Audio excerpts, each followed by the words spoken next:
If you already find yourself itching for more Marvel Studios content because we didn't have enough in 2021, well, 2022 is set to deliver plenty of it. We just have no idea when the next series is coming at us. Until now, at least according to one source. So let's talk about the release of Moon Knight. So I believe it was the Illuminati who first reported that according to their sources and what they've heard, that Moon Knight will premiere on Disney Plus sometime in March.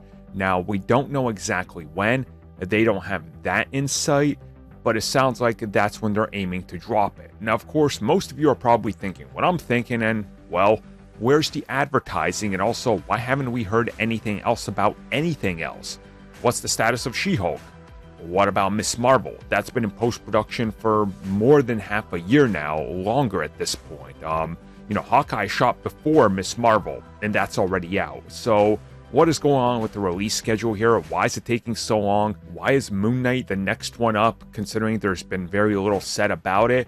Again, this is all valid things to be asking, concerned about, but realistically, let's just look at this, from a perspective of they just delivered 5 MCU series in the last year, and another 5 films, of course, including Sony. That's a lot of Marvel content. We're not in a drought or anything, as I've seen some people, suggest. I've seen some people say that Disney should already be worried because there's not enough Marvel content. Guys, I don't know how to tell you this, but Marvel literally drives all the Disney Plus subs, like more so than Star Wars has at all. And Star Wars did just fine releasing one season of something.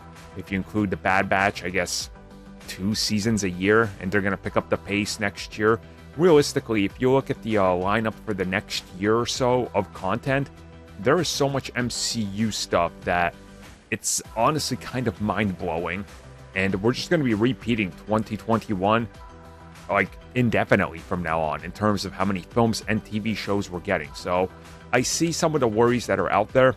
I'm honestly not concerned with those. I don't think anybody should be. If they make it out in March, that's awesome. That means that they can start the advertising soon. If it's April, okay, you're probably going to run up against the likes of, Kenobi or something. But again, most people assume that's going to be releasing on May the 4th, because that kind of makes sense there if you really look at it. And if they want to follow the pattern of Hawkeye and Book of Boba Fett, it makes sense, one right after the other. So end of March into all of April, May starts Obi-Wan. I can see how that could work. So what do you guys think of this? Are you happy with March if it is in fact true?